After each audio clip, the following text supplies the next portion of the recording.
안녕하세요.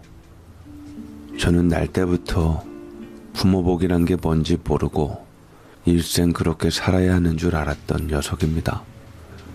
그러다 20대 초반에 군대 제대하고 들어간 공장에서 은인이자 어버이가 생겼죠. 제 이름은 김택이고 올해 35 되었으니 벌써 은인과 지낸 시간이 10년이나 되었네요. 저에게는 저보다 3살 어린 동생이 하나 있는데 이 녀석은 저보다 더 불쌍한 녀석이라 제 불운한 처지를 탓하지도 못했는데 동생 낳고 바로 도망갔다는 어머니 이야기를 하며 매일매일 슬프던 아버지께 샌드백이 되어 살았던 저는 한마디로 개도 안 물어갈 팔자 더러운 놈이었는데 사실 동생은 저보다 더 더럽고 눈물 납니다. 설상가상 그런 아버지께 맞아서 다쳤거든요. 한두 번 맞아본 것이 아니라 잘 피할 수 있었을 텐데 재수가 없었는가 술김에 냅다 내지른 몽둥이에 허리뼈를 종통으로 맞아서 나뒹굴었죠. 그때 동생 혁이가 얼굴이 허옇게 되도록 질렸었는데 아마 저 고1 때로 기억합니다.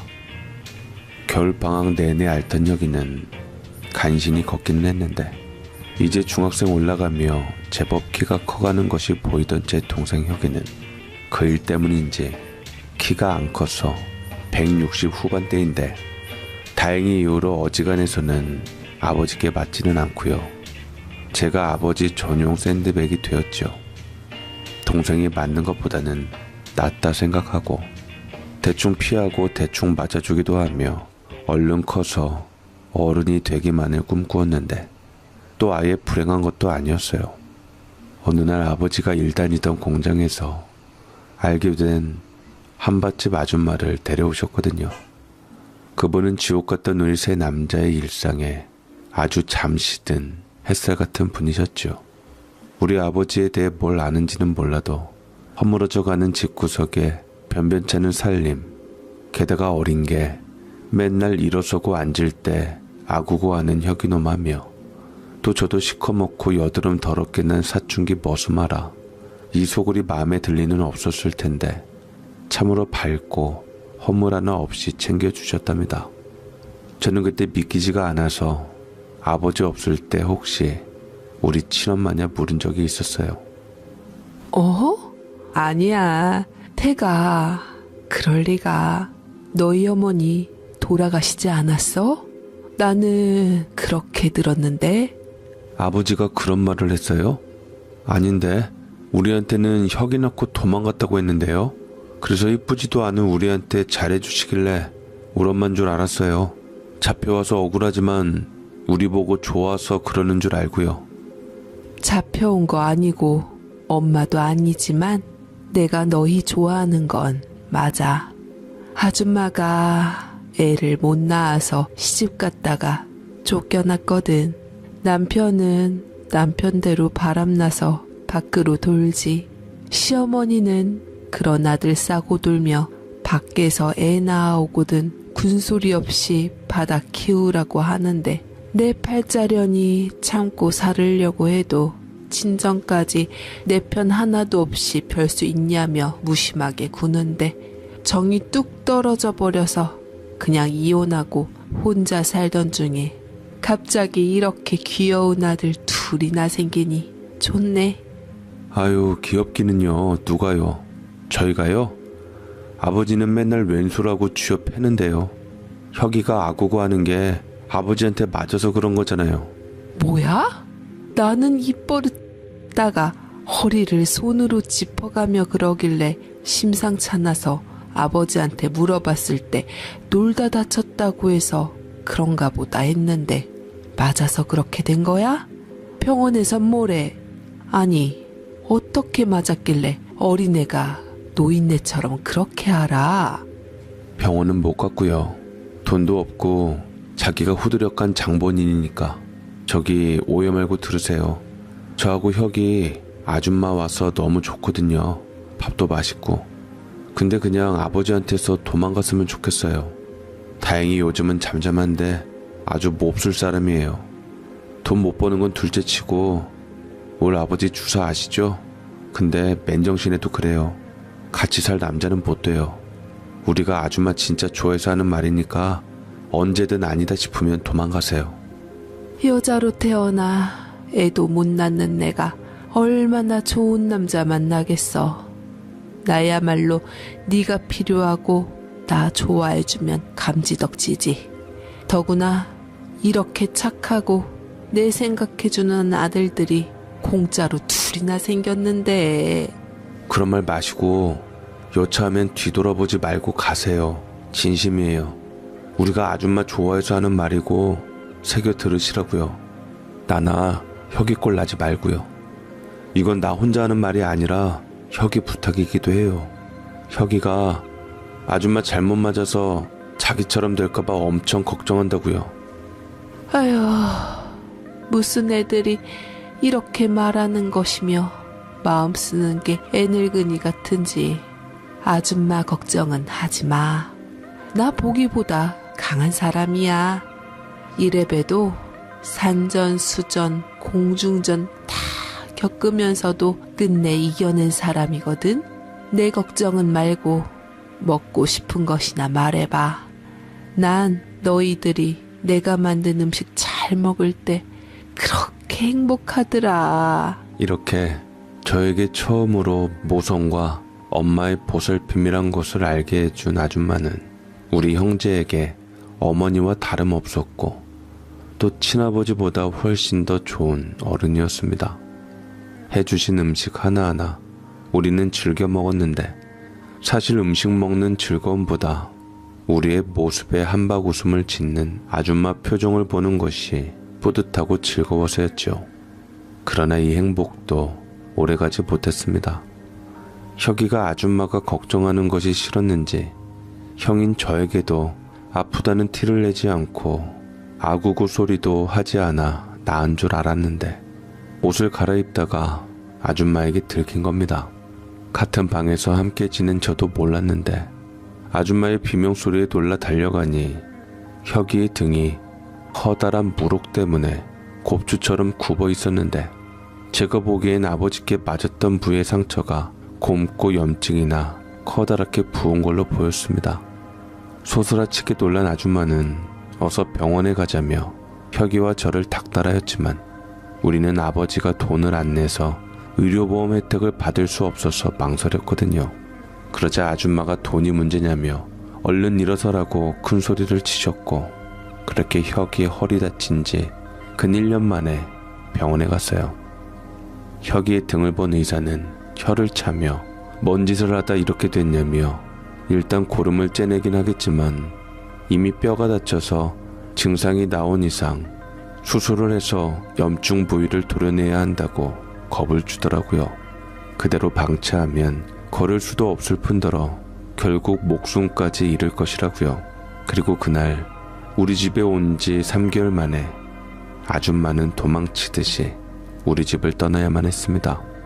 혁이 허리가 자기 잘못으로 저렇게 됐는데도 아줌마가 아버지에게 수술시키게 돈 내놓으라는 말에 적반하장으로 발끈하며 주먹을 든 것이었죠. 사실 아줌마 오고 3개월이나 되도록 잠잠했으니 많이 참았습니다. 원래 일주일에 한 번씩 이유 없이 혹은 이유를 만들어서라도 저를 팼는데 그걸 못해서 손이 근질거리던 참에 혁이 허리를 그렇게 만든 장본인이란 죄책감에 수술비라는 말에 참아 돈이 없단 말을 못하니 반대로 어깃장을 놓은 것이었죠. 게다가 3개월 참고 참았던 주먹질을 하며 아버지 스스로 흥이나 엄마의 죄까지 뒤집어 씌우며 신나게 발까지 구르는데 무섭지만 제가 끼어들지 않고서는 못 베길 정도로 분위기가 정말 심상치 않았습니다. 이미 만신창이가 된 아줌마를 못살게 구는 아버지를 제가 밀치고 아버지의 구타를 다 막았는데 혁이가 또 이런 모습에 끼어들어 밀쳐지며 엄청난 소리를 질러대자 그제야 정신이 드는지 방 안의 물건들을 다 집어 던지며 난장판을 만들고는 아버지는 분에 못 이겨 또 술을 마시러 나갔습니다. 저는 그 모습을 보며 차라리 트럭에 확 치여 죽어버렸으면 하고 빌었네요.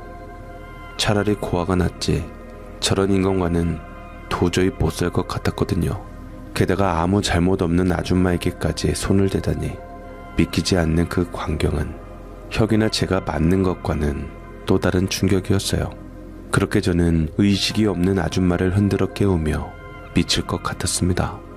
병원에라도 모시고 가야 하는데 우리 집엔 전화도 없고 옆집에 도움을 청하자니 자리를 비우는 순간 아버지가 나타나 또 해코지할까봐 두려워서 망설이고 있는데 혁이가 엉금엉금 가서 찬물을 떠와서 입에 살짝씩 흘려 넣으며 깨어나길 기다리고 있었거든요.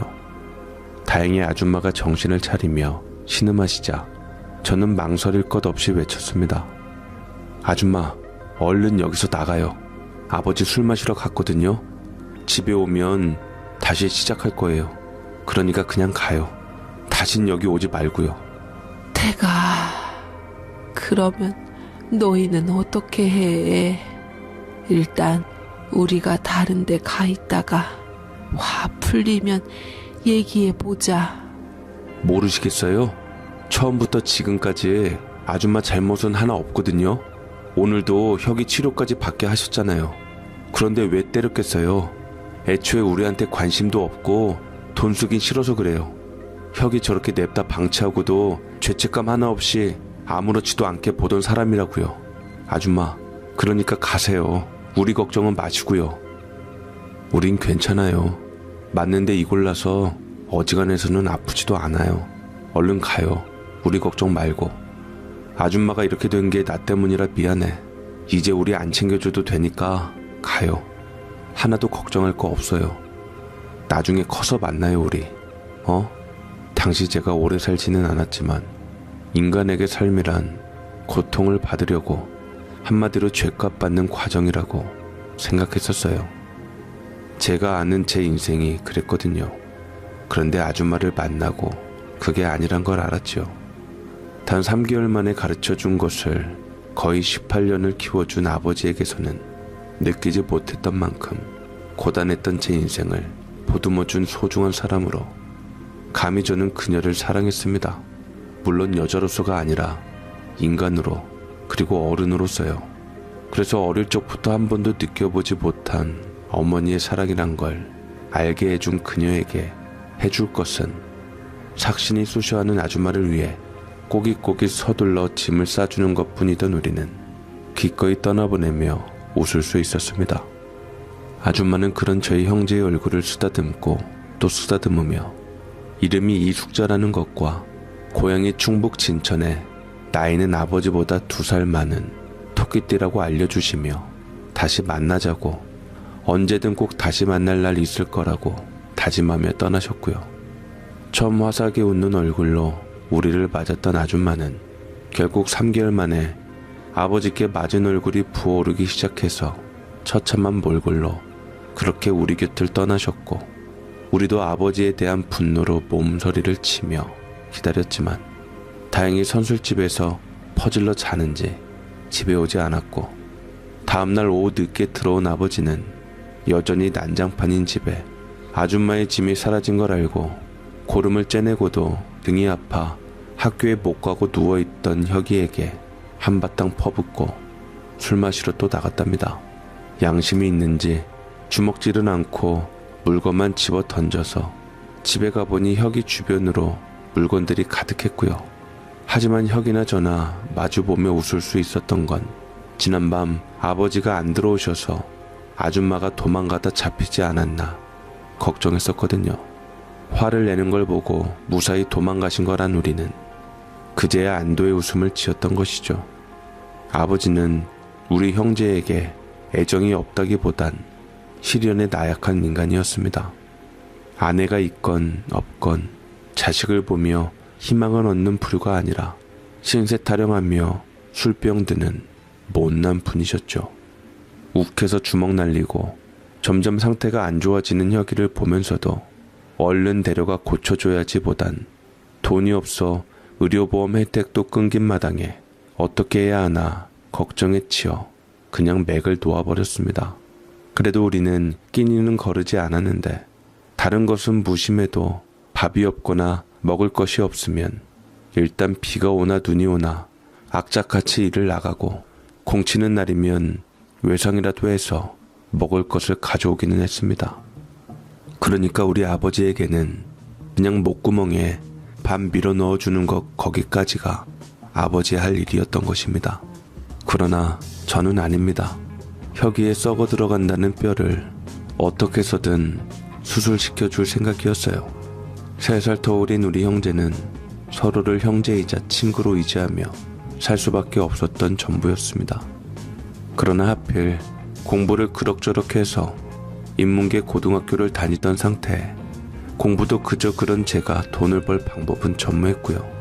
간간히 아르바이트로 버는 돈은 혁이가 먹고 싶다고 하는 음식 사주면 바로 거덜이 나서 저축을 할 수가 없었어요.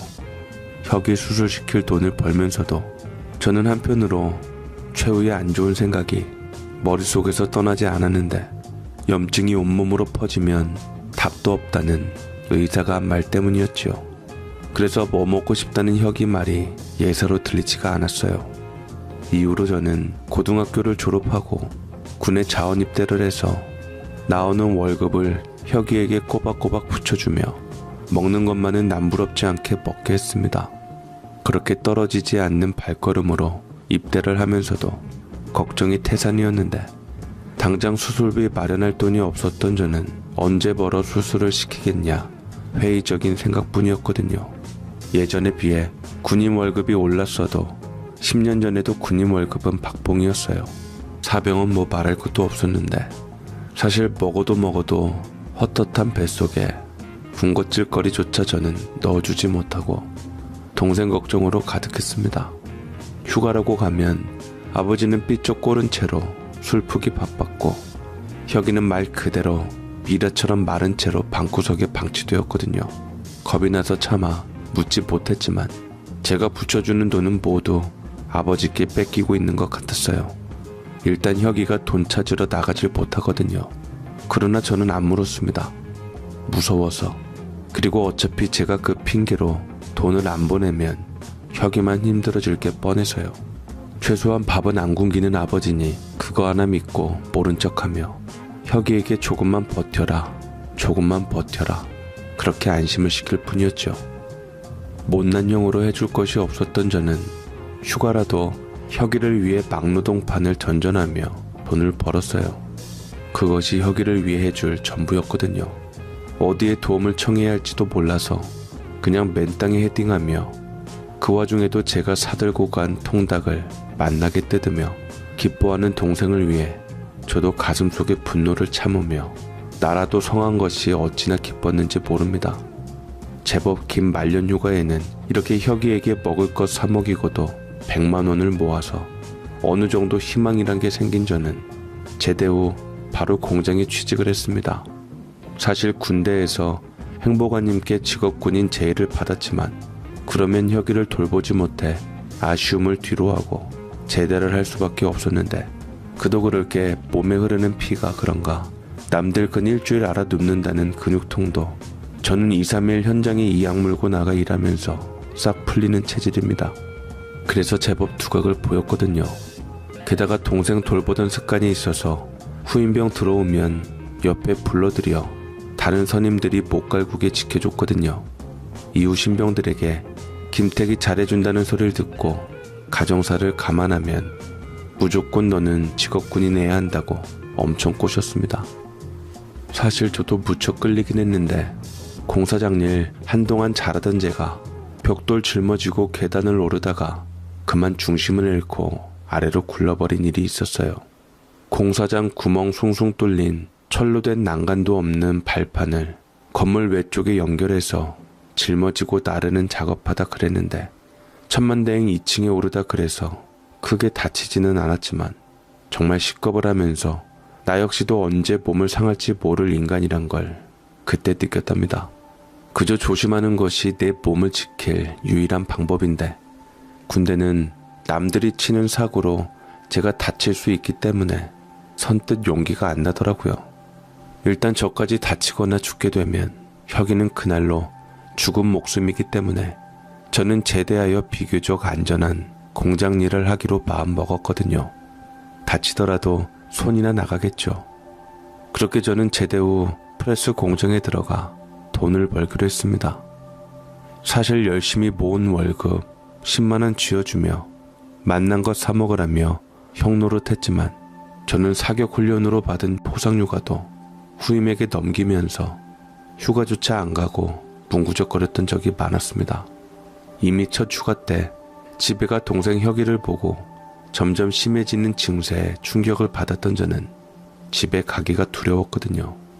이제 17세 어린 놈이 90 넘은 폐지 줍는 할아버지처럼 등이 굽어 바로 눕지도 못하는 걸 보며 아무것도 못한다는 게 미칠 것 같았지만 돈도 백도 거기에 누군가에게 도움을 청할 변죽도 없는 제 자신이 너무 싫어 도망쳤습니다.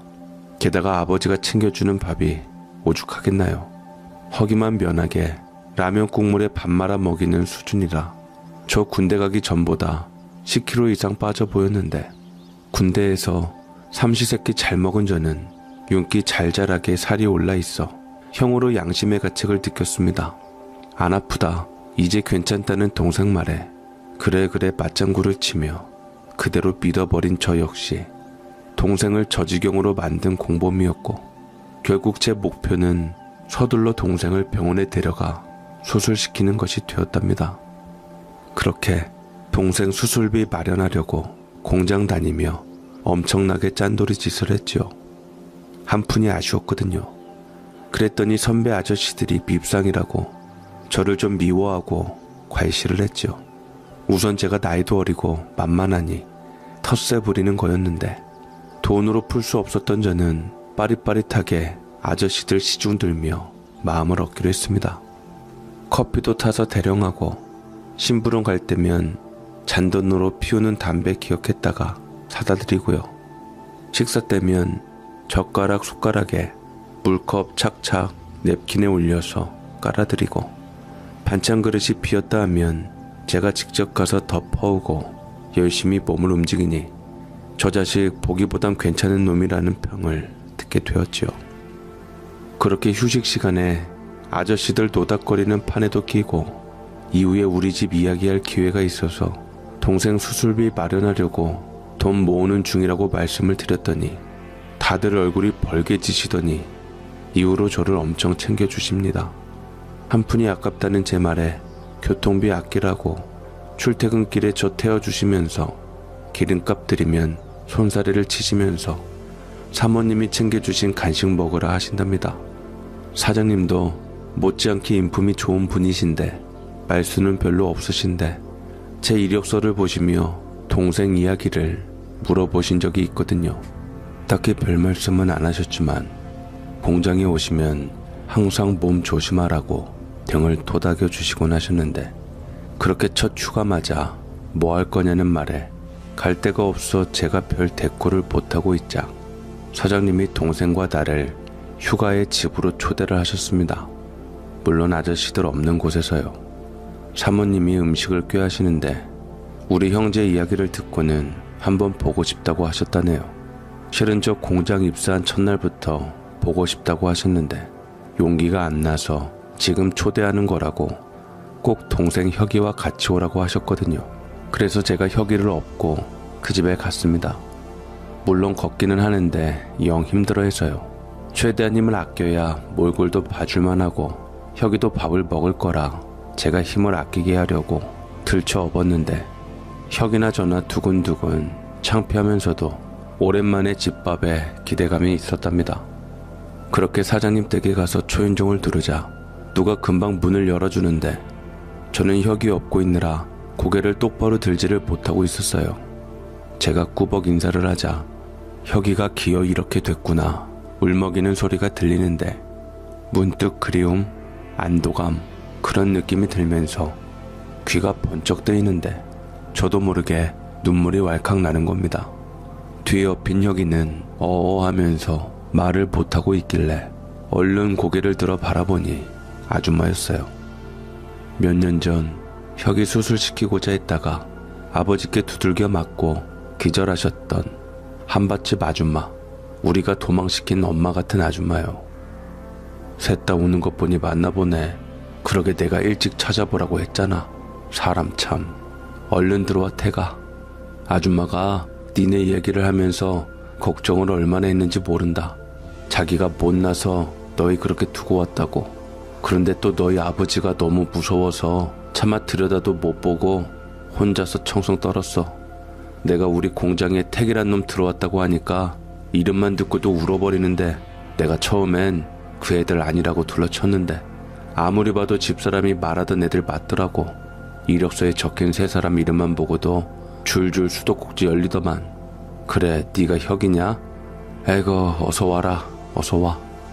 내가 너희한테 미안해서 한시도 편할 날이 없었어.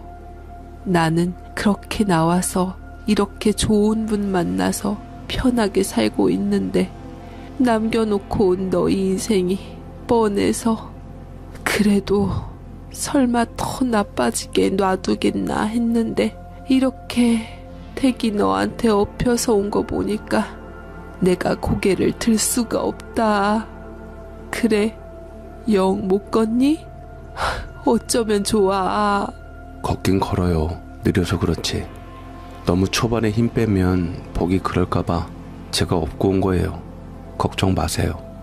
예, 저 걸어요. 걱정 마세요, 아줌마. 나중에 만나자고 하시더니 정말로 만났네. 진짜 운명인가 봐. 그렇게 동생을 업은 날 보고 오열하는 아줌마. 아니, 사모가 우리 형제를 살렸습니다. 분인가요? 없이 사시던 두 분이 우리를 자식처럼 거두어 주셨는데 일단 그렇게 정성 들여 차리신 밥상에서 우리 둘은 오랜만에 먹는 엄마의 밥상에 개걸스럽게 먹어댔고 눈물 짓던 두 분은 조심스럽게 우리에게 말씀하셨습니다. 사장님은 아줌마를 만난 이후 우리 이야기를 듣고 가슴이 너무 아팠다며 언젠가는 보답을 해야지 생각하고 있었다는데요. 당장 혁이 상태가 이러니 당신들이 먼저 수술을 시키는 것이 좋을 것 같다고 저를 설득하셨습니다. 일단 수술비를 마련하기 위해 제가 일을 하고는 있지만 얼마가 될지 모르기 때문이죠. 여기에 입사한 지 4개월 동안 우리 형제의 정체를 간파한 사장님의 성견지명이 돋보였는데 사모님에게 우리가 그때 그 녀석들 맞다는 확답을 받은 사장님이 직장 의료보험에 저만 가입하려고 신청했을 때 아버지와 혁이까지 다 엎으라고 하셨던 적이 있거든요. 저는 의료보험 밀린 게 한두 푼이 아니라 겁이 나서 일단 저만 신청한 건데 지역의료보험 가입자였던 우리 가족을 사장님이 제 밑으로 넣어 의료보험 혜택을 받게 미리 조치를 취하신 거였습니다. 밀린 보험도 우리는 극빈자에 해당하는 상황이라 굳이 안 내어도 됐다고 하네요. 우리는 몰랐고 아마 아버지도 이런 데엔 관심이 없는 분이라 몰랐을 겁니다. 이렇게 차곡차곡 혁이 수술할 준비를 하신 두 분은 저를 무시하는 것은 아니고 조금이라도 일찍 수술하는 것이 좋지 않겠냐 제안을 하셨으니 듣는 저는 황송하고 감사해 눈물이 줄줄 났죠. 아니, 내가 이 사람 없으면 아무것도 못하는 놈이거든. 바보지 바보. 그렇게 눈물 콧물 쏟으며 언제 찾아봐야 하는데 겁나고 무서워서 엄두도 못 내고 방바닥 구르고 있는데 내가 얼마나 애가 탔겠냐. 그런데 너희 아버지가 참 그러시다며. 물론 사람이 나빠서라기보단 의지할 데도 없고 당장 답답하니 그랬겠지만 아무튼 같은 남자로 참 그렇다고. 엄연히 남의 자식의 애비인데 생판 남이나 다름없는 이 사람이 그렇게 애달아 하니 도울 수도 없고 애타하던 참에 지발로 내 공장에 들어왔으니 이건 하늘의 뜻이다 안 하겠냐. 안 도우면 천벌받지. 내가 사장님한테 들었어. 택이 네가 악착같이 돈 모으느라고 아저씨들한테 미운 털 박혔었다가 도로 이쁨 받았다며. 그 이야기를 들으면서 그래, 역시 내가 아는 애들 맞구나. 얼마나 대견했는가 몰라. 태기도 그렇고 혁이도 그렇고 징그러울 정도로 철든 애늙은이였잖아. 사춘기 남자애들이 그런 아버지 밑에서 자라면서도 한 번도 반말 안 하고 말 듣고 서로 챙기고 나까지 살려주고 이제라도 내가 빚을 갚아야지. 내가 그날 죽다 살아 이렇게 호강하고 있는데. 그러니까 일단 혁이 수술부터 하자. 공짜는 아니고 우리가 빌려주는 거야. 나중에 큰 돈 들어가니까 물론 지금도 잃은 것은 아니지만 더 늦기 전에 하자. 괜찮지? 그래 주신다면 감사하게 받을게요. 저 군대가 있는 동안 혁이 어떻게 될 것 같아서 정말 미칠 것 같았거든요. 지금에서야 형이라고 챙기지만 저 나쁜 형이에요. 군대에서 휴가 자주 받았는데 보기가 민망하고 답답해서 제가 휴가에도 안 나가고 그냥 못 본 척 했거든요. 말로만 수술시켜준다고 나 믿으라고 했는데 말하면서도 그게 언제가 될지 말을 못했어요. 근데 혁이는 언제 시켜줄 거냐고 묻지도 않고 나는 또 그게 너무 미안해서. 아이고 울지 마라. 가슴 찢어진다. 어째 니네 아버지는 이런 놈들을 놓고 그렇게 인생을 막 사는가. 누구는 이런 자식 갖고 싶어도 안 생기는구만. 보기 겨워서는. 아무튼 나는 내 마누라 살려준 너희한테 아까울 것이 없어. 막말로 죽어서 물려줄 놈도 없는 우리 둘한테 돈이야 우리 먹고 살 만큼 있으면 되니까. 큰 부자는 아니지만 지금 버는 돈도 많다 이거지. 그러니까 못 이기는 척하고 수술 받고 용돈도 받고 그래. 알았어? 거절하면 섭해. 나 무시하는 걸로 알고 삐질 테니까 군소리 말고 받아 챙겨. 알았지? 고맙습니다 사장님. 저 허리 나으면 형이 저 업고 다니듯이 제가 업어드릴게요. 두 분 다 같이요. 나는 됐어. 허리 부러져. 업어주려면 저 울보 아줌마나 업어줘. 나보단 가뿐하니까. 사장님 댁에서 만난 것을 먹을 생각에 신이나 동생 업고 달려온 저는 상상도 못할 아줌마도 만나고 큰 은혜를 받게 되었는데 장장 3곳의 병원 순례를 하고 나서 최종 확정된 병원에 아는 지인 총동원해서 우리 혁이가 수술을 무사히 마쳤을 때는 정말 감격해서 감사하다는 말도 제대로 못할 정도로 붙들고 오열을 했지요. 이후 많이 상한 근육 때문에 한동안 재활치료와 물리치료를 해야 했던 혁이를 위해 사장님이 직접 집에 오셔서 아버지의 허락을 받아내셨는데 아버지는 이때 술 때문에 병이 들어 있었거든요. 하긴 몸이 성한 게 이상하죠. 아버지는 이참에 요양원 들어가서 치료도 하고 관리하시라는 사장님의 권유에 못 이기는 척 응하셨는데 알고 보니 간에 이상이 온 지 오래였고 간이 돌처럼 굳어서 술을 마시면 안 되는 상황에도 속으로 혁이 걱정에 신세한탄하며 자기 몸을 깎아먹던 중이었어요. 결국 요양원 가셔서 한 1년 후에 돌아가셨습니다. 마지막으로 우리 형제 손 붙들고 미안하다 한마디 하시고 혼수 상태에 빠져 일주일 후에 가셨는데 이렇게 자연스럽게 아버지가 빠지며 자연스럽게 우리는 혁이 데리고 병원에 오고 가는 것도 힘든 데다 저까지 챙기기 힘들다는 사모님의 푸념에 그 집으로 들어가게 되었어요. 우리 혁이 입원해 있는 동안 만난 도시락을 찬압으로 매일매일 싸나르며 지극정성이던 사모님은 아침마다 사장님 통해 제 아침을 챙기셨거든요. 재활운동하는 동안에도 매일같이 동생 실어 나르며 정신없을 텐데도 저까지 챙기시느라 힘드실 것을 아는 저도 거절하지 못하고 그 집에 들어갈 수밖에 없었는데 그렇게 아버지 돌아가신 지 2년 만에 혁에는 걷는 것이 일반인과 다르지 않게 되었습니다. 저희뿐 아니라 밉고 싫을 우리 아버지까지 소리소문 없이 챙긴 사장님과 사모님이 이렇게 된 거 아싸라게 우리 양자로 들어오는 게 어떠냐 하실 때 우리 형제는 양자로 들어가는 게 아니라 우리가 부모님으로 섬겨야 하는데 죄송하다고 울어 제낄 수밖에 없었지요. 저는 23, 우리 혁이 이제가 20 된 어느 가을에 그렇게 우리는 인생이 완전히 천지개벽을 했지요. 당신이 자식을 못 낳아 일생 변두리로 떠돌며 없는 집에 무식하고 답없는 아버지 따라와서 우리에게 어머니의 사랑을 가르쳐준 아줌마가 사장 사모님에 이어 진짜 어머니가 되었을 때 우리는 이 두 분을 친아버지 어머니보다 더 귀한 어버이로 모시기로 다짐을 했답니다. 저는 여전히 공장 다니며 아버지를 돕고 있고요.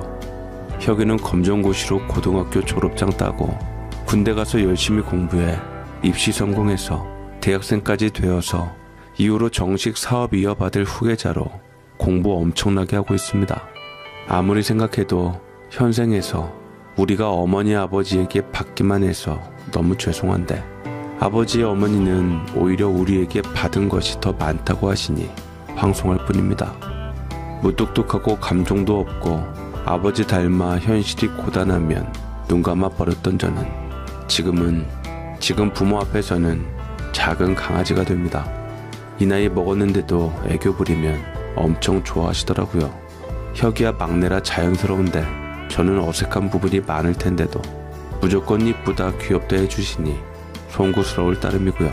저는 아직도 지금의 행복이 현실 같지가 않은데 혁이가 아침에 발딱발딱 못 일어나서 엄청 속썩이는데 왜 저러는지 모르겠다고 푸념하는 와중에 웃음기가 사라지지 않으시는 두 분을 보며 제가 모르고 자란 부모를 배우거든요.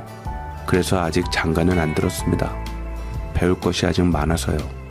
드릴 것 없이 받기만 하는 우리 형제, 아버지 공장일 잘 보필하고 속으로 절대 땀만 먹지 않고 투명하게 못난 꼴 보이고 혼나는 것이 효도라 생각하고 살고 있습니다.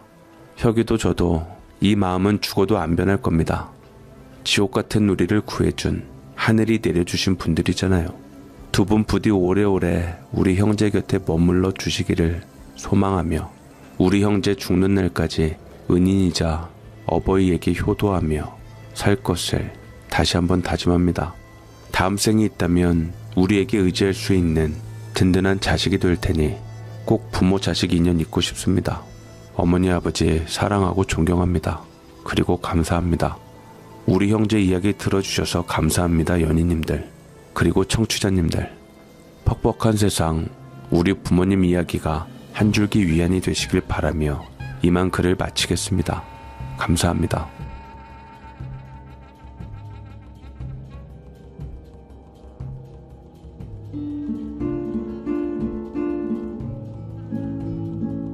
안녕하세요.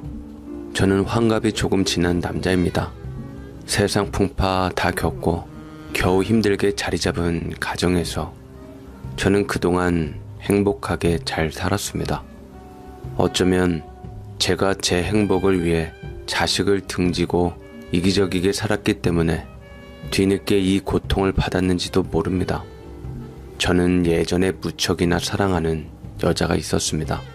신촌에서 대학을 다녔는데 그곳 빵집에서 일하는 여자와 연애를 하게 되었어요. 워낙 착하고 예뻐서 저는 그 사람을 사랑하게 되었고 그 여자도 제게 마음이 있는 듯 누가 먼저 뭐라 할 것도 없이 우리는 사랑에 빠졌답니다. 흔한 스토리죠.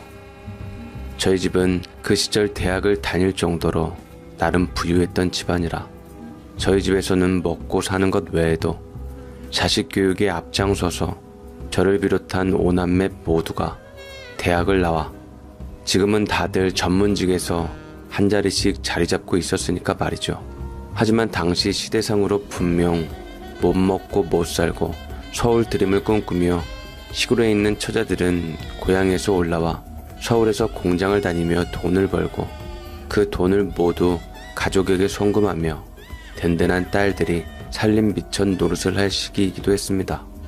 제가 사랑했던 여자도 같은 처지로 땅끝 마을에서 셋째 딸로 태어났는데 위로 둘 다 오빠였기 때문에 여자란 이유로 제대로 학교도 못 마치고 돈을 벌어 살림 미천 역할을 해주길 가족들은 바랬고 무척이나 영리하고 공부 욕심이 많았던 사람임에도 불구하고 결국 가족에게 등 떠밀려 학교를 그만두고 서울로 올라와 자취하며 공장에서 일을 했던 여자였습니다.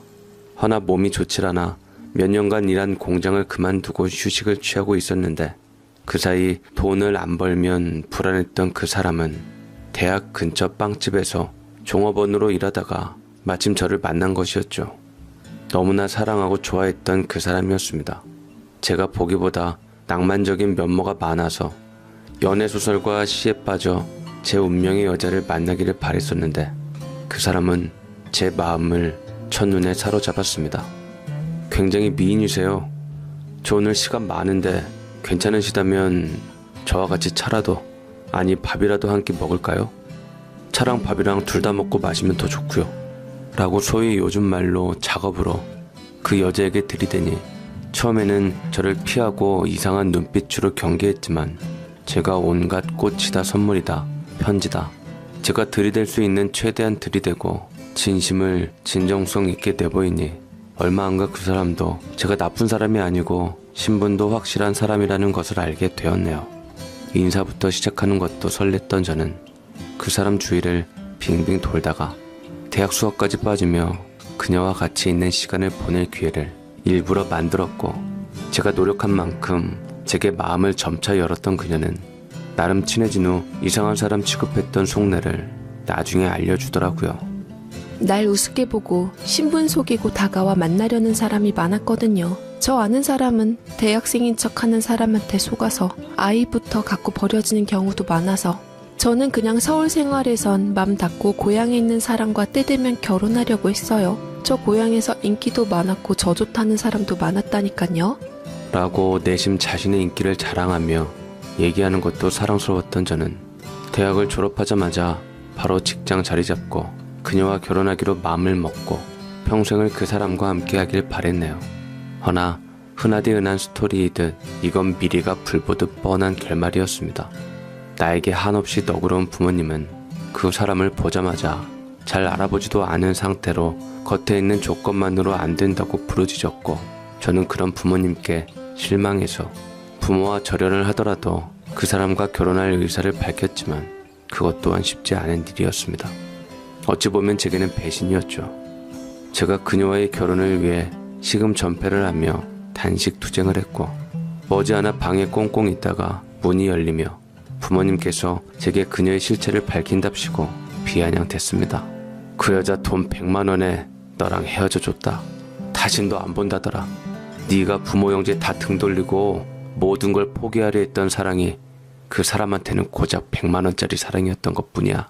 이것이 현실이다. 그 애는 네가 가진 것이 많아서 팔자 한번 고쳐보려고 했던 것이고 순진한 너는 그 애한테 속아 넘어가서 이렇게 가치 없는 일을 네 몸 상해가며 부모랑 붙었던 거다.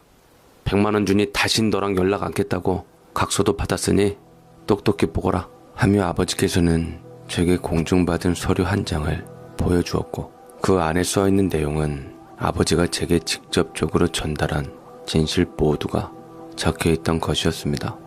돈 100만 원에 모든 사랑을 포기한 것이 믿겨지지 않았던 저는 그 자리를 박차고 빠져나와 그녀의 고향이라는 곳에 단숨에 달려가 그 사람을 찾아 헤맸지만 고향도 사는 곳도 속인 것은 오히려 그녀였고 저는 그 사랑을 결국 마음에 놓고 영영 잊혀지지 않을 첫사랑에 대한 배신으로 마무리지어 평생에 이루어지지 못할 한으로 가슴에 묻히게 되었네요. 부모 형제는 그런 부족한 저를 따뜻하게 기다렸다는 듯 맞아주었고 모든 것을 잃은 저는 자포자기 심정으로 취업 공부를 하게 되었고 원하는 대기업에 취직을 하자마자 부모님께서 주선하신 선자리에 나가 우리 수준에 맞는 참한 며느리상과 결혼을 하게 되었습니다.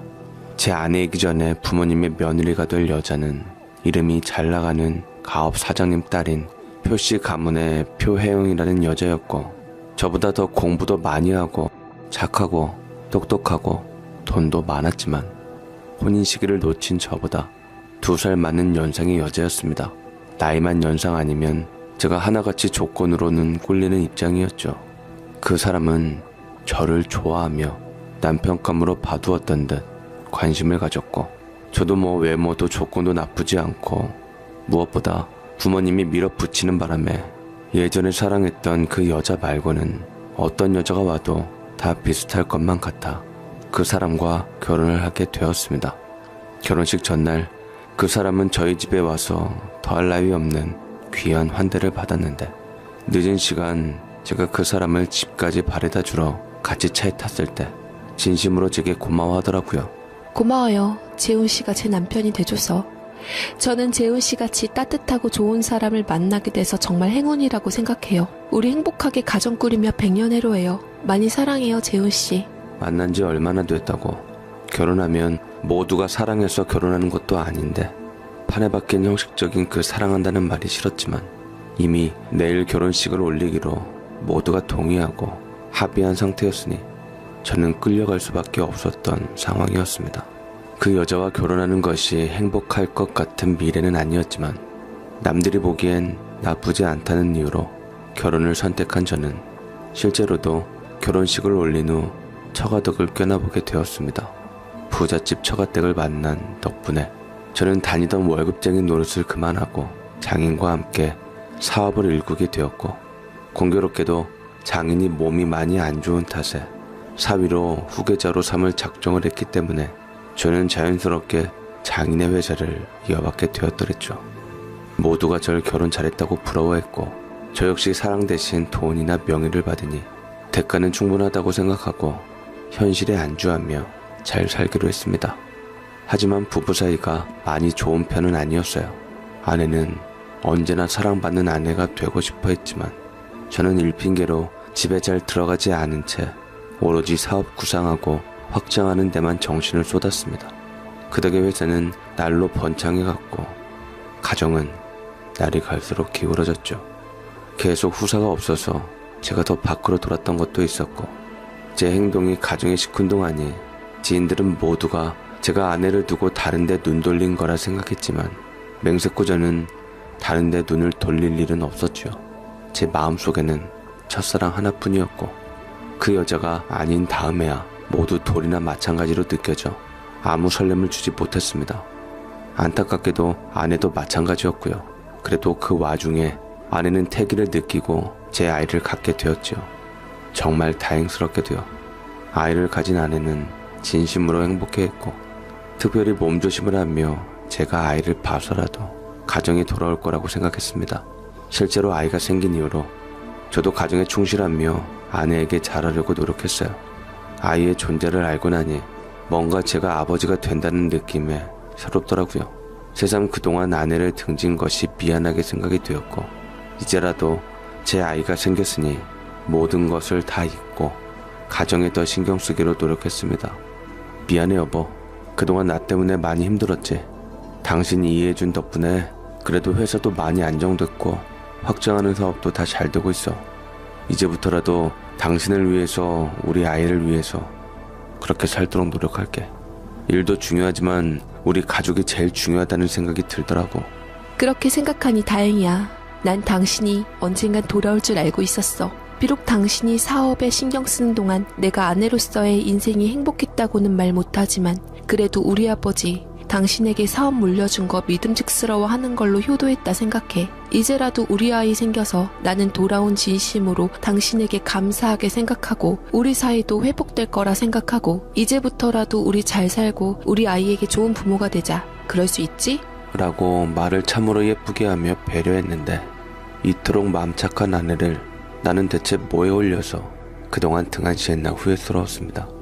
제 나이쯤 돼서 주변 사람들 보니까 아무리 사랑하는 사람이랑 결혼하고 살았어도 결국 현실을 인식하고 이혼하는 사람들도 수두룩 빽빽이었고 하나같이 하는 말들은 첫사랑은 아름다운 그 형태 그대로 마음속에 남겨놓는 게 가장 좋다라는 결론을 제게 주더라고요. 저는 그 말을 믿고 아이를 가진 아내를 위해 최선을 다했고 칼퇴근을 하며 아내 곁에 있어주려고 노력했습니다. 아내는 제 곁에서 더할 나위 없이 행복해했고 뱃속 아기도 무럭무럭 자라 곧 출산할 때가 됐어요. 저는 아내 뱃속에서 제 아이가 자라는 것을 보고 그 당시에 세련된 좋은 아빠가 되기 위해 태교에도 힘쓰고 곧 태어날 아이의 방도 함께 꾸미며 아기자기한 것으로 장식해놓고 그 방의 주인이 태어날 만을 손꼽아 기다렸죠. 그리고 드디어 아내의 예정일날 저는 혹여나 진통이 올 아내를 배려해서 일찌감치 회사에서 중요한 일만 마치고 서둘러 집으로 돌아가고 있었고 도착을 했는데 공교롭게도 저희 집에서 두 남녀의 요란스러운 싸움 소리가 들리는 것이었습니다. 여자는 아내 목소리였고 남자는 처음 듣는 낯선 사내의 목소리였는데 대화 내용이 심상찮더라고요. 저는 우리 가정을 망친 그 비릿하고 껄렁한 목소리를 아직도 생생하니 기억합니다. 아주 웃기고 있네. 그 뱃속아이 정체 당신 남편이 알아? 솔직히 말해봐. 그 아이 내 아이잖아. 순순히 돈 안 주면 모두 다 남편한테 털어놓을 테니까 얼른 돈 더 내놓으라고. 없어. 그게 마지막이야. 집안에서만 있는 여자가 대체 돈이 어딨다고 해. 남편한테 말하려면 말해. 내 뱃속에 있는 우리 남편 아이야. 당신하고는 아무 상관이 없다고. 당신을 만난 걸 후회해. 우리 남편 이렇게 내 곁으로 돌아올 줄 알았다면 이혼 생각도 안 하고 당신도 안 만나는 건데 한순간의 잘못된 선택 때문에 내가 왜 이제껏 끌려다녀야 하는 건지. 대화를 들어보니 온몸에서 닭살이 돋는 게 그야말로 대반전이었죠. 언제나 저를 한없이 배려 속에서 묵묵히 내조하고 저를 기다려줄 거라 생각했던 아내는 알고 보니 제가 사업에 신경 쓰고 가정에 등한시했을 때 다른 사람을 만나고 있었던 것이었습니다. 아마도 그 남자는 아내 뱃속 아이가 자기 애일 거라고 확신을 하고 돈을 요구했던 것이고, 아내 말로는 아닐 거라 했지만 그래도 긴가민가했기 때문에 여태 돈을 주었을 거라는 생각이 들더라고요. 멍하니 충격 속에서 어찌해야 할지 갈피를 못 잡고 있었는데 때마침 아내가 예정일이라 그런지 진통이 오는 것 같아 그대로 배를 부여잡고 쓰러졌고, 그 모습을 본 남자는 순간 적잖이 당황하면서 그 자리를 도망치듯 벗어났는데 딱 그때 저와 맞닥뜨리며 새하얗게 질린 채로 그대로 주랭랑을 쳐버렸습니다. 저는 그 남자를 붙들고 진실을 듣고 싶었지만 아내의 고통스러운 모습을 보고 얼른 아내를 업은 채 가까운 산부인과를 향해 가게 되었네요. 아내는 그대로 분만실로 들어가 진통을 하게 되었고, 저는 밖에서 초조해하며 과연 태어날 아이가 제 아이인지 그 근본 없는 남자의 아이인지 속만 타들어가고 있었습니다. 그런데 분만실에서 아내의 외마디 비명이 들렸고 다른 진료진들이 호출을 받고 분주하게 그 안으로 들어가더니만 이내 머지않아 아이의 울음소리와 함께 잠시 후 간호사가 힘없이 나왔습니다. 공주님이 태어났습니다. 축하드려요. 그런데 아내분께서 지금 상황이 좋질 않아요. 아이를 낳은 후 의식을 잃고 갑자기 혈압이 급격하게 떨어지고 출혈이 심한데 일단은 걱정되시겠지만 의료진을 믿고 조금만 기다려주세요. 라고 말을 했는데 저는 그토록 기다리던 아이였음에도 불구하고 포대기에 쌓인 핏덩이인 아이를 봐도 이상하게 아무런 감흥도 감동도 오질 않았고, 아이를 낳고 잘못될 수도 있다던 아내 역시 그저 타인인 것 마냥 아무런 감정도 느껴지질 않았습니다.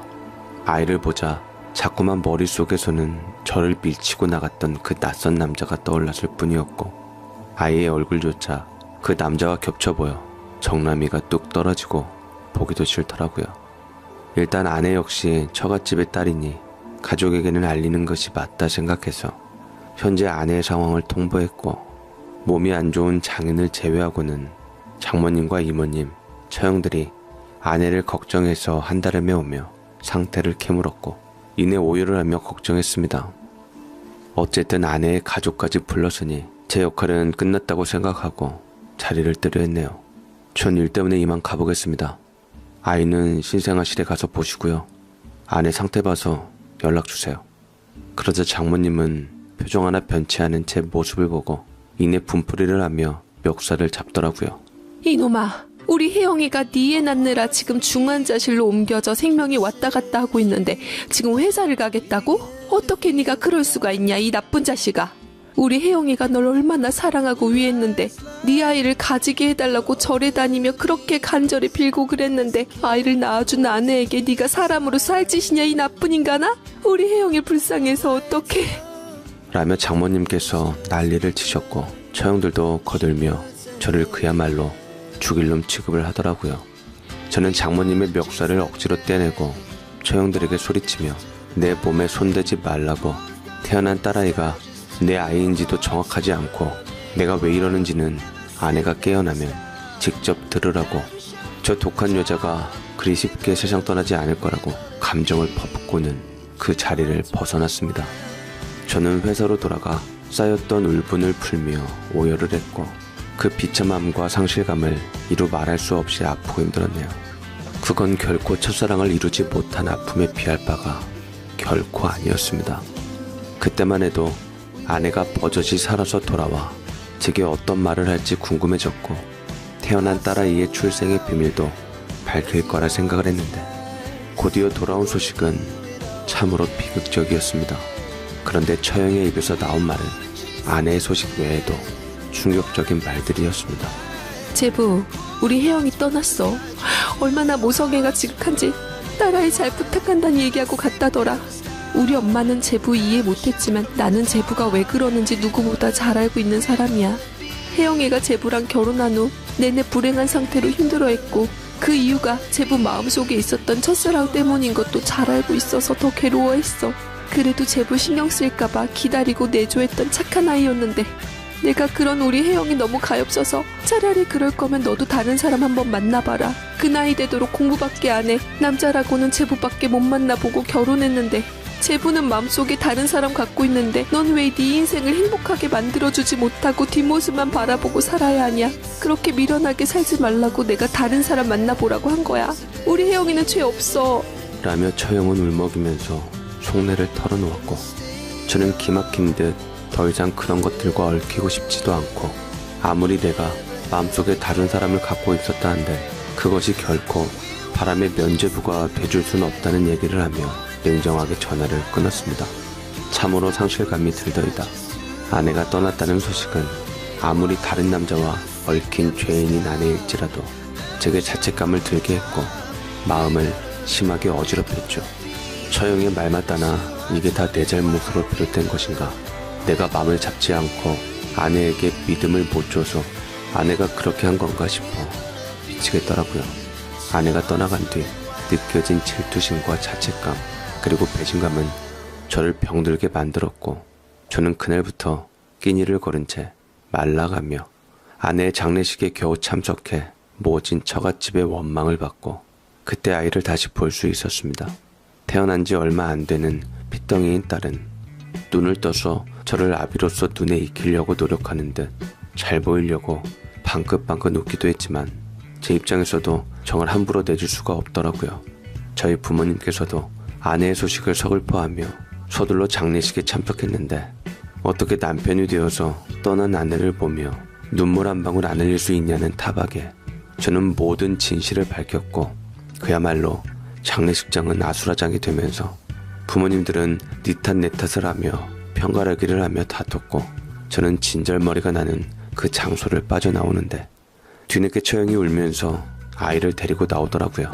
이 아이 제부 아이 맞아. 내가 확신해. 혜영이가 틀림없이 이 아이는 제부 아이라고 했어. 유전자 검사를 해봐서 아니면 다시 우리 집에다 데려다 놔. 우리 혜영이 아이니까 어떻게든 책임질 테니까. 그래도 우리 혜영이와 제부 사이에 태어난 아이인데 태어나자마자 엄마 잃은 것도 서러울 아이한테 아빠마저 그러는 건 아이한테 너무 못할 짓이잖아. 그냥 혜영이만 미워하고 이 아이는 제부가 잘 길러줘. 예쁜 이름으로 지어주고 반듯하게 키워줘. 부탁해. 라고 말을 하는데 이상하게 그 아이는 유난히 저만 보면 방긋 웃으며 마치 자신을 잘 봐달라는 듯 저를 진짜로 자기 아비라 생각하는 것 같았습니다.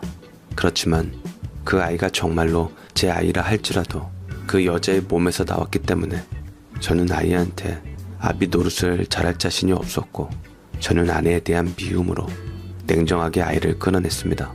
미안해요. 내가 그 아이 아빠가 될 자격도 없고 아빠가 되고 싶지가 않아요. 잘 키울 자신이 없네요. 혜영이가 낳은 아이 그냥 처형이 맡아줘요. 머리카락 내어줄 테니까 유전자 검사에서 내 아이면 양육비 정도는 내줄 테니 그 아이를 생각한다면 혜영이를 생각한다면 처형이 키워줘요. 어찌 보면 이 모든 사단은 처형으로 비롯된 거니까. 자책감도 갖고 책임감도 갖고요. 나는 그게 맞는 이치가 않네요. 저는 처형에게 힘주어 말하며 더 이상 그 아이와의 인연이 없기를 바라며 그렇게 아이와 영영 이별을 했고 저는 밤잠 못 이루고 그동안 키우고 애썼던 장인외자를 기꺼이 반납함으로써 나오게 되었습니다. 그건 역시 만에 하나 딸이 정말로 제 핏줄일 수도 있다는 것에 기반을 두고 양육비로 쳤지요. 그 사람들도 딸을 맡은 후 양심은 있었던지 그 이후로 연락이 오질 않았고 혹시나가 역시나 제 딸이 아니었구나 씁쓸함을 감출 수는 없어 한동안 혼란스러웠지만 아픔을 딛고 저는 누구의 도움도 없이 제 사업을 일으키며 인생도 일도 다시 시작하기로 했습니다. 또다시 저는 일의 굴레에 빠져서 그동안 장인의 회사에서 최선을 다해 일으킨 노하우로 제 사업을 번창시키기 위해 노력했습니다. 자금난에 허덕일 때도 있었지만 저희 부모님께서 도움을 주셔서 겨우겨우 위기를 극복하고 저는 조금씩 번창해 나가기 시작했고 직원들을 고용하면서 점차 사업을 다지게 되었네요. 그 사이 시간은 꽤나 흘러서 저는 50대 초반이 되었습니다. 호적으로는 아내와 사별로 되어 있기에 모든 사람들이 제가 부인을 못 잊고 재혼을 안 하는 거라고 생각하고 지게 끊임없이 결혼에 대해 오지랖 넓게 참견을 하며 여자들을 소개시켜 주려고 하더라고요. 재혼은 더더욱 관심 없었던 저는 부모 형제들의 걱정을 뒤로 미루며 하루하루 일을 아내 삼아서 자나깨나 일 생각만 하게 되었는데 그 와중에 회사가 있던 자리가 재개발로 인해 옮겨야 할 일이 생겨서 저는 보다 좀 더 넓고 괜찮은 건물을 매입하기 위해 알아보기 시작했는데 부동산에서 여러 곳을 추천해 주었고 그 과정에서 전혀 생각지도 못한 사람을 만나게 되었습니다. 어머, 재훈씨. 전재훈씨 맞으시죠? 세상에, 이게 대체 얼마나 오랜만이에요. 이런 인연으로 다시 만날 줄은 생각도 못했는데. 라는 사람을 보고 문득 고개를 들었는데 수수하게 꾸미고 부드러운 머리카락을 흩날리며 화장기 없는 모습으로 저를 바라보고 있는 그 여자는 바로 그 옛날 대학 시절 제가 첫사랑으로 마음에 담아두었던 바로 그 여자였습니다. 부모님이 내민 돈 100만 원에 제 사랑을 포기했던, 내게 아픔을 주었던 그 여자는 수십 년의 세월이 지난 후 제가 다 잊어먹기를 바랬던지 천연덕스럽게 아무렇지도 않게 제게 인사를 하고 있었습니다. 저는 의미 없는 과거가 밝혀지는 것도 좀 못하고 그 상황이 거북스러워서 자리를 떠나려고 했는데 생각하면 생각할수록 그 자리가 나쁘지 않더라고요. 그때 단 100만 원도 없어서 허덕이던 시골 마을의 생활력 강한 처자가 주인이라는데 물론 강산이 몇 번이나 변했지만 무슨 능력으로 저 땅과 건물을 소유를 할 수 있었던지 능력은 과히 칭찬할 만했습니다. 어찌됐든 여러 군데를 봤던 결과 그 가격대에 그만한 물건이 없었기에 저는 계약을 진행하기로 했고 그것 때문에 그 사람을 다시 만나게 되었습니다. 미안한 듯 제게 안쓰러운 눈빛을 보내는 그녀는 계약은 뒤로 미루고 누가 물어보지도 않았는데 자꾸 사적인 대화로 이끌더라고요. 재훈씨, 그동안 어떻게 지냈어? 결혼은 한 거지? 나도 당신이랑 그때 헤어지고 얼마 안 가서 고향에서 나를 좋아했던 사람이랑 결혼해서 애 낳고 여태 살았어. 남편이 그 지역에서 이름난 부잣집 사람이라 나이 차이도 좀 나고 제 집자리로 가기는 했지만 그래도 잘 먹고 잘 살았는데 간혹 당신 생각이 나더라. 그 사람 지금 먼저 세상 떠나고 지금 아들 하나 데리고 살고 있어. 유산을 넉넉하게 받고 그걸로 투자해서 가족들도 다 일으키고 나도 잘 살았는데 당신도 나 못지않게 능력 키우면서 잘 산 것 같아서 보기 좋다. 라고 얘기를 하는데 별로 궁금하지도 않고 알고 싶지도 않았지만 마냥 그 여자가 얘기를 하니 듣게는 되면서 고개를 끄덕이게 되었습니다. 여전히 착하고 누구보다 저를 잘 아는 사람이고 아직까지 제가 뭘 좋아하는지 우리가 잘 가던 카페도 기억하고 취미도 기억하는 그 사람 때문에 저는 이상하게 감정이 올라오며 울컥하고 눈물이 날 뻔했습니다. 여태 그 사람에 대한 그리움과 분노가 쌓여 있었는데 막상 보고 대화를 하니 아무것도 아닌 감정이었고 저는 그 사람과 만나는 것이 좋았고 옛 순수했던 제 시절을 돌이키는 것 같아서 그 사람에게 옛 감정으로 돌아가는 것 같았어요. 제 모든 것을 털어놓자 그 사람 역시 저를 위로하며 제 마음을 이해해 주었고 제 마음을 달래주었네요. 재훈 씨한테 받았던 그 100만 원, 사실은 그때 내가 많이 아팠어서 내 치료비로 썼어. 내가 공장 다닐 때 몸이 안 좋아져서 그때 잠깐 쉬고 있었던 건데 당신을 만나버렸고 몸이 더 안 좋아져서 당신을 떠나려던 찰나 당신 부모님이 주신 100만 원으로 치료받아서 위험한 순간을 넘길 수 있었어. 미안해. 나 살려고 당신과의 사랑을 저버린 건 사실이야. 그때 순간을 생각하면 나도 후회해. 차라리 당신한테 모든 것을 밝혔으면 좋았을걸. 그놈의 자존심 때문에 그러질 못했어. 그래도 우리가 인연이긴 인연인가 봐. 이렇게 다시 만날 수 있었잖아. 라고 제게 좋게 얘기를 했는데 참으로 저도 홀로 외로이 인연을 못 만나고 산 게 외로웠던지 그것이 설령 거짓이라 하더라도 진심으로 믿고 싶었고 그 사람이 제 앞에 있음에 감사하기로 했습니다. 그 일을 시작으로 저는 그 사람을 사랑과 운명으로 받아들이고 그 사람에게 모든 것을 내주게 되었습니다. 그 사람은 유산도 넉넉하게 받은 상태라 찢어지게 가난한 옛날과는 달리 돈 어려움 없이 잘 살아가고 있었고 저는 그녀와 그렇게 해서 남들처럼 함께 즐거이 살아가면서 행복하게 연인이 되었고 나이 먹은 사람들 이목도 있으니 그 사람과 결혼할 생각을 가지게 되었습니다. 그 사람도 저와의 결혼을 원했지만 아무래도 저는 혼자인 반면 그 사람은 아이가 있었으니 아무래도 자식 눈치를 봐야만 했는데 정작 그 사람은 대수롭지 않게 여기더라고요. 우리 아들이 참 엄마 생각할 줄 아는 효자라 늘 내가 혼자 있는 것에 대해 맘쓰여 했어. 당신을 분명 좋아할 거야. 우리 아들이 마음이 착하고 속이 깊어서 당신에게도 딸 같은 아들이 돼줄 것 같아. 라고 말을 했는데 딸 같은 아들이라는 말에 그 자식이라는 한 단어에 저는 문득 아내에게서 나온 한때 많아 제 자식이라고 생각한 딸아이를 떠올렸네요. 그 아이도 컸으면 지금 많이 자랐을 텐데 만약 내가 그때 그 남자를 보지 못했다면 난 아무것도 모른 채 그 아이를 내 자식으로 알고 살아갔을 텐데 참으로 바보 같은 과거라는 생각이 들더라고요. 아들은 그 사람 자식답게 마음씨가 넉넉하고 좋은 것 같았습니다. 당시 고등학생이었는데 녀석의 첫인상이 무척이나 선하고 착하더라고요. 공부도 윗선에서 도는 우등생인데다 거기에서 예의까지 발라 단숨에 제가 누구인지도 파악하고 환하게 웃으며 그 사람의 손을 제게 건넸습니다. 마치 신부 아버지가 잘 키운 딸을 사윗감에게 넘기는 것처럼 외롭게 지내는 엄마를 잘 부탁한다고 내미는 것 같았지요. 우리 엄마 잘 부탁드려요 아저씨. 저는 신경 쓰지 마시고요. 저 아직 어리지만 어머니께서 모든 것을 말씀해 주셔서 아저씨 사정도 다 알고 있어요. 의붓 아들이지만 친아들 이상으로 최선을 다해 효도하고 제 친아버지 이상으로 잘 모시겠습니다. 아저씨가 받은 상처 제가 다 어루만져 드릴게요. 든든한 아들 곁에서 많이 가르쳐 주세요. 라고 말을 했는데 순간 울컥하는 감정이 올라오더라고요.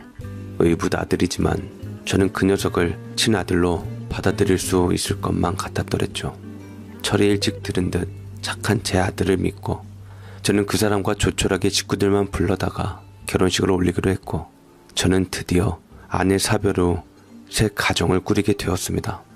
저희 부모님께서는 이미 어머니는 치매에 걸리셔서 요양병원에 가 계셨고 아버지께서는 그래도 정정하신 편이었는데 다 커버린 자식 결혼 반대에 무슨 의미가 있나 싶으셨었던 건지 한눈에 눈썰미로 그 사람이 옛날 제 첫사랑이라는 것을 금세 알아봤지만 모르는 척 하시며 며느리로 받아들이셨습니다. 결혼식 날 제가 내내 웃음이 떠나지 않자 아버지께서는 눈시울을 붉히시더라고요. 얼마 만에 보는 네 웃음인가 싶구나. 이렇게 며느리를 쉽게 받아들일 줄 알았다면 너 험한 꼴 보지 않게 그 예전 날 그냥 저 아이를 며느리로 받아들일 것을 내가 너무 미안하다 하더라. 그동안 얼마나 부모를 원망했을꼬. 지금이라도 못다한 행복 다 찾고 누구보다 네가 잘 살기를 바란다. 병원에 있는 네 엄마도 아마 정신은 없어도 그리 생각할 거다. 라며 아버지가 새 삶을 시작하는 저를 응원해 주셨고 저는 진짜 제가 원하는 제2의 인생을 찾고 살아가게 되었네요. 제가 사업 확장에다 돈을 쏟아붓느라 변변한 집도 하나 없었는데 그녀의 널찍하고 큰 집은 제 새로운 보금자리가 되어 가장이 되어 살아가게 되었습니다. 땅도 따로 제가 매입할 것도 없이 그녀가 내주었고 우리는 결혼해서 부부이자 동업자가 되어 회사 운영에도 큰 도움을 주고받게 되었죠. 돈도 있고 사업도 잘 되고 부인이랑 아들도 생기고 거기다 더할 나위 없는 행복하기까지 하니 뭐 하나 남들 보기 부러울 것 없는 막강한 힘을 얻게 되었죠. 이제껏 짧은 결혼생활 실패의 불행함을 그녀와 결혼하면서 다 보상받는 느낌이 들었습니다. 행복하고 즐거우니 시간은 참으로 손살같이 흐르더라고요. 어느덧 아들은 무럭무럭 자라 대학을 졸업하고 취업 자리를 보다가 이내째 회사로 들어오고 싶어 했습니다. 처음에는 조금 신경이 쓰였지만 뭐 그래도 의붓아들도 친아들이나 마찬가지인데 뭐 별일 있겠나 싶었고 저는 기꺼이 회사에 자리를 마련해서 오라고 했습니다. 직책을 하나 주고 부리다 보니 그에 맞는 비서 역시 뽑아야 했고 녀석이 언젠가 쌓은 능력을 회사에 발휘할 거라고 믿고 일단 돈을 좀 썼는데 아들이 근무한 지 얼마 안 됐을 때 두 가지 소문이 퍼지기 시작했습니다. 한 가지는 아들이 능력을 발휘하며 낙하산 소리 들으면서도 꿋꿋하게 회사의 성과를 올림으로써 도움을 주고 있다는 것과 또 한 가지는 그 녀석을 위해 뽑은 비서와 좋은 사이를 유지한다는 소문이었죠. 얼추 회사에서 지나가다 오다 가다 보기는 했었는데 아들의 비서이니 크게 눈여겨보지 않고 개의치 않았었는데 이럴 줄 알았으면 자세히 잘 볼 걸 그랬나 봅니다. 저는 정작 아들의 핑크빛 소식을 듣고 우리 아들이 벌써 연애하고 장가갈 때가 되었구나 싶었지만 솔직히 개구리 올챙일 적 생각 못한다고 이 얘기에 방방 뜨고 있었던 것은 바로 아내였습니다. 당신 알고 있었어? 의연이 비서 나부랭이랑 연애한다고 하던데 보니까 제일 경력도 안 좋고 부모도 없고 혼자 독립해서 산다고 써놨다는데 어떻게 그런 애랑 만나러 다닐 수가 있지? 그러지 마, 당신. 당신과 나도 서로 사랑해서 애타는 마음 갖고 있었잖아. 부모님 반대해서 얼마나 힘들었어. 우리가 누구보다 우리 아들을 이해해줘야지. 안 그러면 아들이 제일 힘들어진다는 거 누구보다 당신이 제일 잘 알잖아. 라고 말을 하는데 아내는 도통 들을 생각을 안 하고 심각한 얼굴로 애꿎은 손톱만 깨물었습니다. 그날 아들이 집에 좀 일찍 들어와서 은근히 눈짓으로 저를 밖으로 불러내는데 나가서 저는 아들이 얼마나 힘들어하고 있는지 고충을 털어놓더라고요. 아버지가 제 편 좀 들어주세요. 엄마가 제 말은 들으려고도 하질 않아요. 어머니도 같은 상황 겪어보셔서 누구보다 입장 잘 이해하시지 않겠냐고 했다가 정말 크게 혼쭐이 났어요. 네가 어떻게 엄마와 그런 여자를 갖다 대서 비교할 수가 있냐며 말이죠. 저 그 사람과 사실 결혼도 생각하고 있고 그 사람이 무엇보다 제 아이를 가지게 되어서 저는 조만간 빨리 최대한 식을 치르고 싶어요. 저는 그 사람이 너무 좋고 착하고 기대고 배려받고 싶은 사람이에요. 아버지만큼은 제 마음을 아시고 저를 이해해 주시리라 믿어요. 라고 말했고 저는 당연히 그 누구보다 아버지는 네 편이라고 힘주어 말하며 손을 든든하게 잡아주었습니다. 근데 아이까지 가진 줄은 미처 몰랐는데 요새 애들은 확실히 옛날보다는 빠르기도 하고 책임감도 넘친다는 생각이 들기는 하더라고요. 아들은 제가 호의적인 반응을 보이자 그 아이를 소개시켜주겠다 하고 곧 그 아이에게 연락을 했는데 입덧이 심해서 몸이 안 좋다는 이유로 나오질 못했습니다. 별수 없다 여겨 예비 며느리를 보는 것은 다음으로 미루기로 했는데 영 마뜩찮은 아내에게 며느리를 볼 수 없이 아들을 시키는 것은 말도 안 되는 일이었으니 전부터 씩씩거리며 이 결혼 말도 안 되는 일 아니야? 부모 없어 상견례는 둘째치고 아무리 애를 가졌어도 이건 엎어야 하는 게 맞고 뱃속 아이가 아들의 아이인지도 확실하지도 않은 상태에서 저리 둘 수는 없어. 며느리가 안 온다면 내가 직접 찾아가겠다. 결혼 전 당연히 면상이라도 봐야 하는 거 아니야? 죄송해요 어머니. 아내 될 사람이 특히나 몸이 약해서 산부인과에 입원한 상태로 절대 안정을 진행해야 하는 입장으로 좀 곤란할 것 같아요. 아무리 부모님이시지만 제 아이를 가진 사람과 결혼하지 못하게 하시는 것도 말도 안 되는 일이라고 생각합니다. 저는 제 아내와 결혼할 거예요. 아들이 아내 될 사람이 몸 상태가 특히나 안 좋아서 못 보여주겠다고 하고 아내는 수없이 속이 문드러지며 아들과 절연하겠다고 내뱉었지만 그게 말처럼 쉬운 일은 아니었기에 자식 이기는 부모 없다고 결국 두 손 두 발 들고 항복해야만 했죠. 아들은 아내가 일가 친척도 다 지방에 있어서 보살핌을 못 받아서 그냥 알아서 저희 뜻대로 하겠다는 말만 내비쳤습니다. 거기다 아이를 가져 몸이 성치를 않아 회사도 나오질 못하고 아이가 상황이 안 좋아 병원에 입원한답시고 시부모님 앞에서도 코빼기도 안 비치다가 결혼식장에 짠하고 나타났던 것이었죠. 가끔 어둠의 결혼식장에서 며느리나 사위 될 녀석을 다이렉트로 본다는 소리는 간혹 들었는데 제가 그리 될 줄은 몰랐더랬습니다. 10년 좀 넘게 키운 제 마음도 서운한데 아내의 심정은 더할 나위 없었겠죠. 아내의 호랑이 같은 표정을 보자 며느리가 그제서야 알아서 다가와 정식으로 인사를 올렸습니다. 안녕하세요 어머님 아버님 김진아라고 합니다. 처음 뵙겠습니다. 배가 어느새 좀 부른 상태로 저는 며느리를 그날 처음 보았는데 이상하게 그 아이가 어디서 꼭 본 것처럼 왜 이리 낯익었는지 모릅니다. 선한 눈빛과 오똑한 콧날을 보니 아들이 좋아할 만큼 어여쁜 외모를 갖고 있었고 아들에게 내조를 헌신적으로 할 만큼 배려 깊고 정도 많이 있는 듯 해 보였습니다. 저는 며느리가 매우 사랑스럽고 마음에 들었으나 정작 집사람에게는 크게 와닿지 않은 모양이었죠. 까탈스럽게 며느리를 보더니만 콧방귀부터 뀌더라고요. 넌 뭐가 그렇게 대단하고 잘난 아이라서 여태 꽁꽁 숨어 있다가 지금 결혼식장에 나타난 거냐? 아주 대단한 위인일세. 애 가진 것이 뭐 그리 대단한 일이라고 내 아들 발목 붙잡아 결혼까지 밀어붙인 거냐? 아무리 몸이 안 좋다 해도 적어도 시부모 될 사람 찾아오고 연락하는 건 당연한 건데 전화 한 번 없는 너를 어찌 며느리로 한 식구로 맞아들여야 할지 모르겠구나. 죄송합니다 어머님. 몇 번이나 먼저 찾아뵈려고 했었는데 공교롭게도 그때마다 제가 몸이 안 좋아서. 참 뱃속아이가 네 집 자식인지 어떻게 시부모 볼 때마다 골라서 몸이 안 좋은지 그것도 참 신기한 일이구나. 그래 식장까지 왔으니 일단 결혼하고 보자꾸나. 우리 집에 부모 허락 없이 시집 오면 어떻게 되는지. 제 아내지만 서슬퍼런 모습에 새삼 놀랐습니다.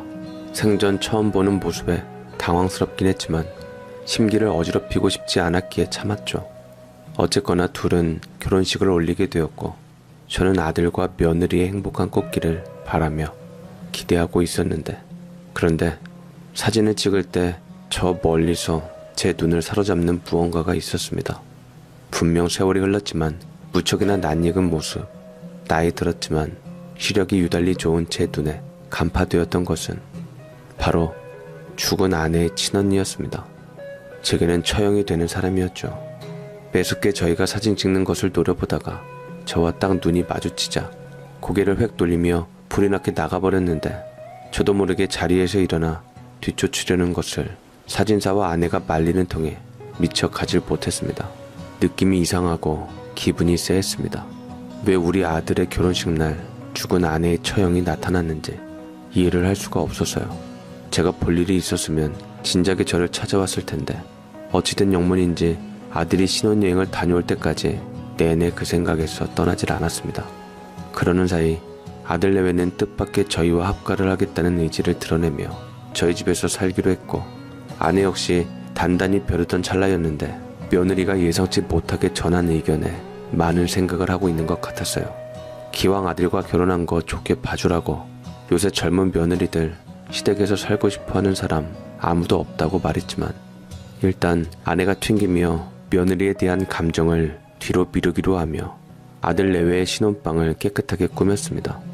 며느리는 얼마 후 아들과 함께 그 방에 들어오게 되었고 배부른 상태에서 무거운 몸으로 시댁 어른들의 수발을 자청했더랬죠.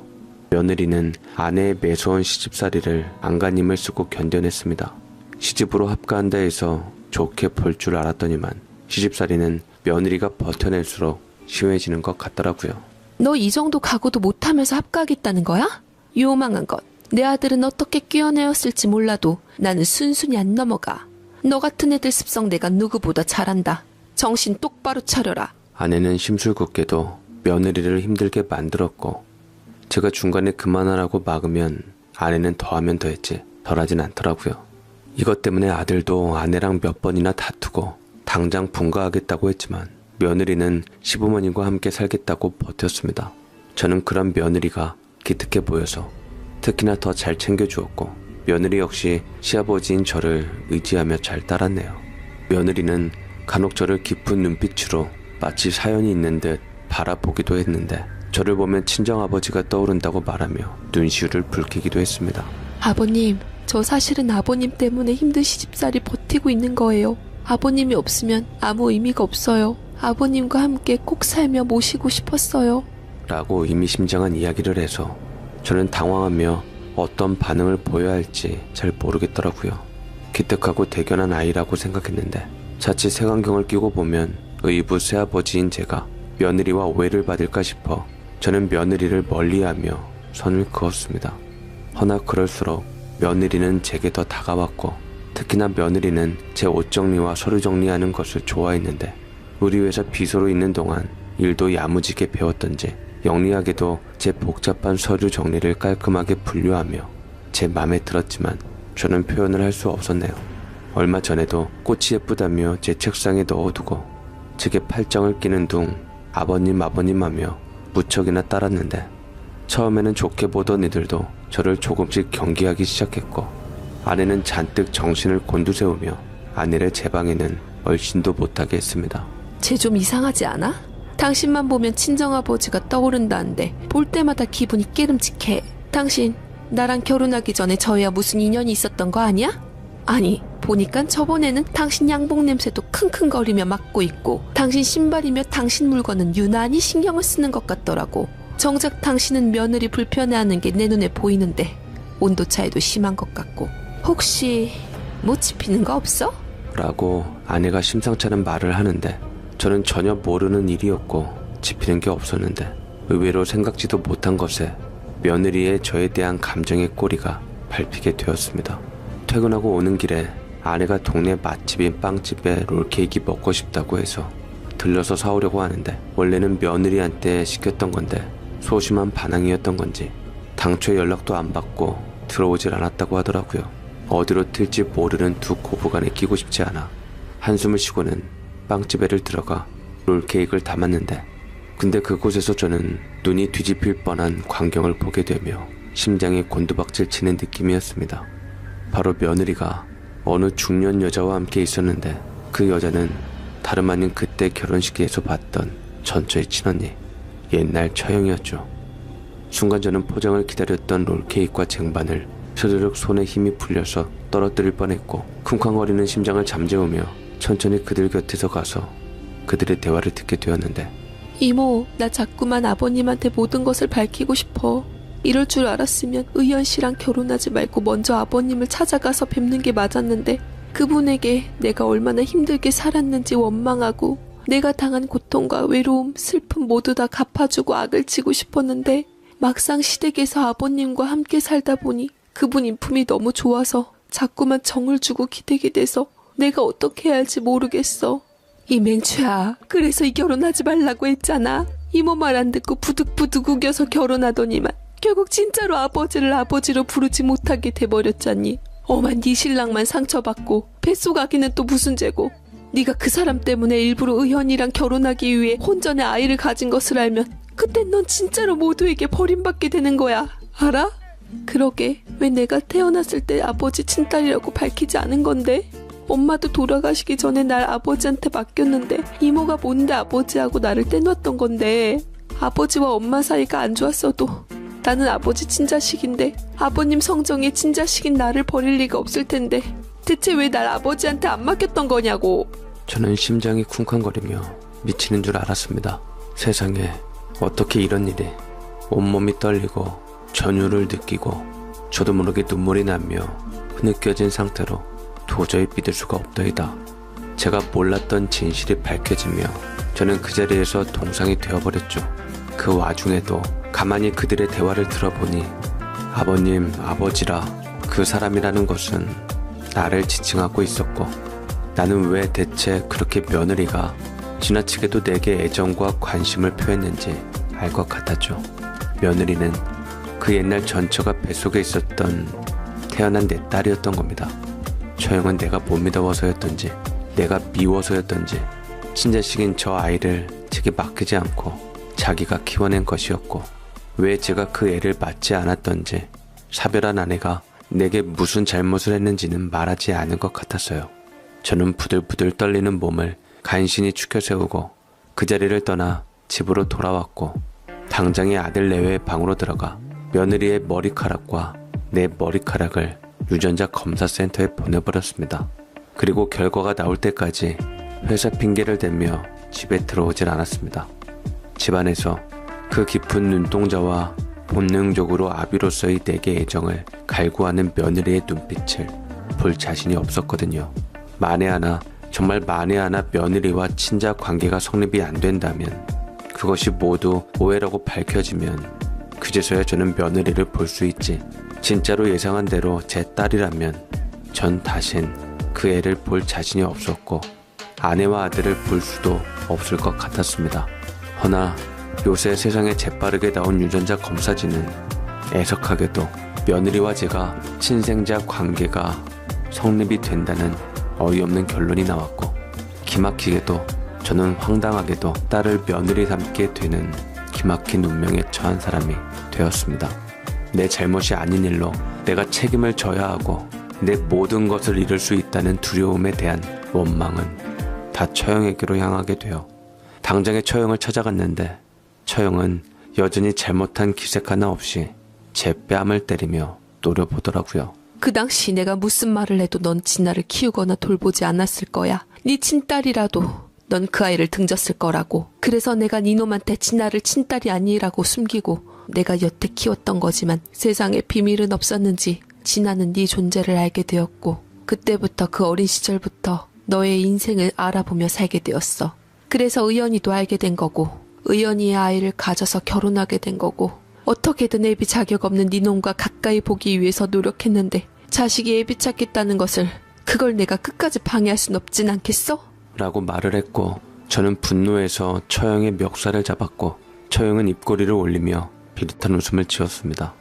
이미 돌이킬 수 없는 강을 건넜다는 것을 아는 저는 그대로 힘없이 처형을 내버려 둘 수밖에 없었고, 이미 다 제 업보라 생각하며 그 자리에서 통곡을 하며 처형을 기쁘게 해주었지요. 만약 이 사실을 안다면 만삭의 아이를 가진 상태로 아내에게 가뜩이나 미움받는 제 딸은 그대로 쫓겨날 수밖에 없었기에 마음이 쓰렸고, 제가 할 수 있는 일은 무조건 아내가 모르게 하고 아들이 모르게 지금 이대로 제 입을 봉인하여 딸의 행복을 빌어주는 길이었습니다.